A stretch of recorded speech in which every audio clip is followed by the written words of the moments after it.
Welcome back to another episode of Pepper State Media. This is not gonna be a long video. I just want to get into the new stuff as soon as it come out. So, the Supreme Court grants Trump amends SNAP appeal. So, they also talking about how much the food stamp program is being abused, double dipping in different states and stuff of that nature, and how people not liking it anymore. Like people are paying attention and they're like, we want to help people that really need it, but people that take advantage of the system and abusing the system, yeah, something need to be done about those. Yeah. Cause me, I work hard my whole life, and I'm not talking crap about people that own food stamp. We got food stamp when I was younger, when they used to have the paper stamps. I do remember that. But we didn't stay on them forever. You know, people stay on them forever now. So, yeah, that's the thing, man. But if people need help, that's what they're there for. But it's not a lifelong lifestyle thing, you know. So people got to be more responsible. And if people start working, you got to like not take it away. You know what I'm saying? I think what Trump was trying to do with a time limit, like 2 years, you can get off and on, but only like 2 year worth. That's perfect. You know, yeah, unless you like an older adult, like you elderly or handicapped or something of that nature. But anyway, let's get into it, man. I don't want to talk too much. Let's just start it now. Here we go. The Supreme Court granting the Trump administration's emergency appeal to temporarily block a court order to fully fund SNAP food aid payments amid the government shutdown. The order coming as the Agriculture Department was working to comply with the previous order to provide November's SNAP benefits.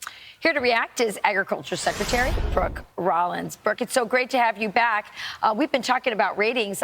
So last week we had you on to talk about SNAP. You posted that, and you got 40 million views. I want to ask you about what's happening with that ruling last night, but tell me why you think that went so viral. Well, it's interesting, Rachel. I have been doing this for a really long time, and we talked about this last Saturday, that, listen, people want the government open. They want those who are the most vulnerable, who are hungry, to make sure that they are fed. That's the SNAP program. But within all of that, the level of fraud and corruption and double dipping and selling benefits is astounding. And I think it hit a nerve with America to have I can't say that about the selling of benefits. I have bought food stamp in the past when I was like didn't have much money, and I remember I used to get like for $50 you used to get $100 worth of food stamp. Man, I'd be in the store just buying everything. Man, I really enjoyed myself back then. But then they got what they want to do, like $65 for $100 worth of food stamp, then $85 for $100 worth of food stamp. I'm like, it ain't like you work hard for them, you know what I'm saying? It's really my tax money. I'm working hard for them, and I don't even get them. So it kind of like, yeah, if you really need it, why you selling them? You know what I'm saying? I know some people probably sell their food stamp for to go put it on the bill, or money to get your hair done or go out or something like that, or to buy something there you might need for your kids, like some shoes or something. I do understand that. But yeah, I definitely used to buy them food stamp back in the days, man, till they start getting greedy and not want to give me a good deal. So I haven't bought them in years now, probably over 15 years or so. But anyway, back to the but let's get back to this. Our discussion, 40 million people watch it, about how corrupt the SNAP program is, how we have to fix it. I think just tells you that Americans are paying attention and they're not okay with government as usual. We need to clean the house up, and that's what we're doing. So the Center for Immigration Studies has found that anywhere from 50 to 60% of households that are headed by illegal immigrants rely on SNAP benefits and other programs similar to that. Is there a problem with that? Well, we, at almost the very beginning, I think on my first day, I sent a letter to every governor in America saying, send us your data. No illegal aliens on any SNAP or food stamp or WIC program, period, full stop. Everyone said, oh, no, we're not doing that. It is illegal. I mean, it is not allowable. However, the 29 states, mostly red states, that sent us their data, what we found was really astounding. And now we're in lawsuits to get the rest of the data so that we can work to fix this. So there is no doubt that there is a massive, massive fraud in the program. But having said that, the Democrats have voted 15 times to not fund SNAP. There are legitimate families in this country. I just want to say that they trying to use this to negotiate something that I believe it was said that Trump did in the big beautiful bill.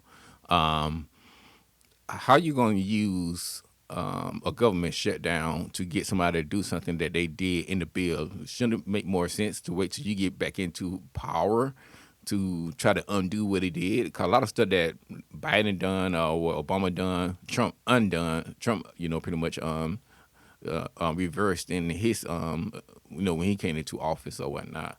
So this is the wrong time to be trying to negotiate stuff like that, and at the same time, wasn't that temporary?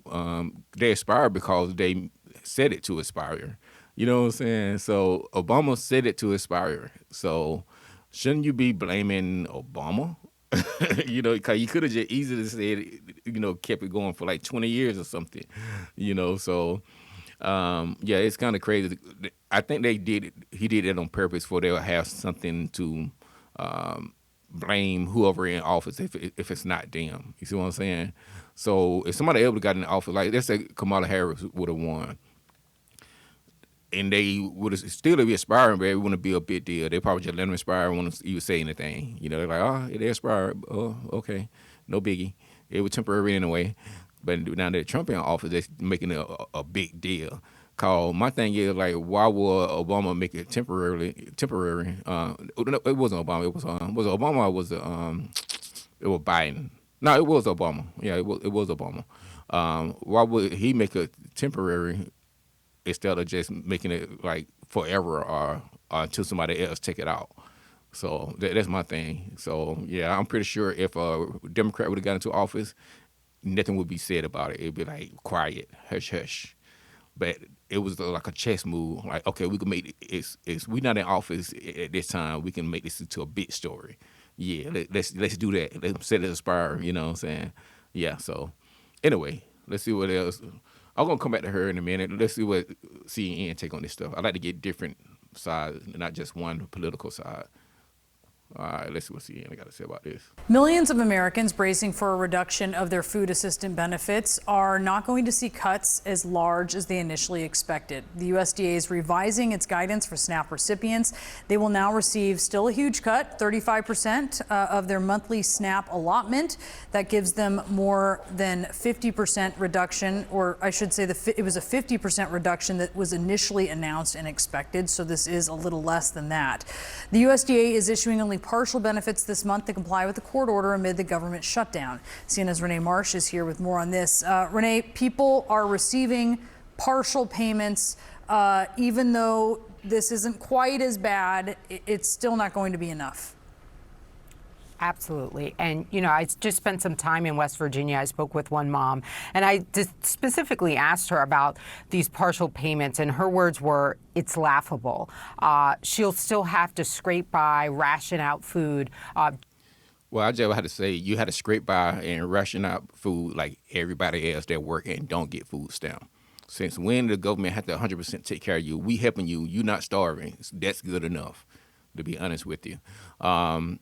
Yeah, and I think the government should provide like free health care, not health care, but child care, daycare for parents can work and for you can pretty much work as much as you need to work. If you don't have family members that can help you with your kids or whatnot. I do agree with that because everybody need to be working. Unless you marry and your husband working, you want to sit at home, or your wife working, you want to sit at home and take care of the kids. But other than that, you need to be working. No one should just be riding the system. That's the dumbest thing ever. But anyway, let's continue what CNN got to say. Just to make it through the month of November. Now, this USDA change in how much it's dispersing to states this month came shortly after a left-leaning think tank published an analysis arguing that the USDA was cutting benefits more deeply than they needed to. And the analysis said that based on the USDA's original proposal of a 50% cutback in SNAP benefits this month, that would mean roughly 5 million people who rely on food stamps would not receive any benefits this month. And that's simply because the reduction that the USDA was proposing was much larger than the usual amount that those people get.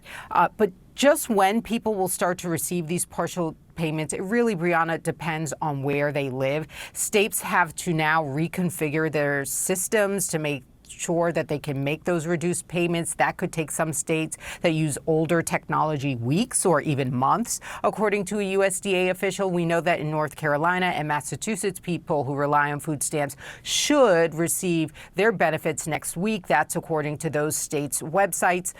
Pennsylvania, in a letter to USDA, said, Okay, I'm just gonna stop her right there because she's going on and on. I'm trying not to make the video too long, so yeah. I got rid of the other video, but anyway, that's it, y'all. I'll check y'all on the next time. Purple State Media checking out, signing out. All right, yeah.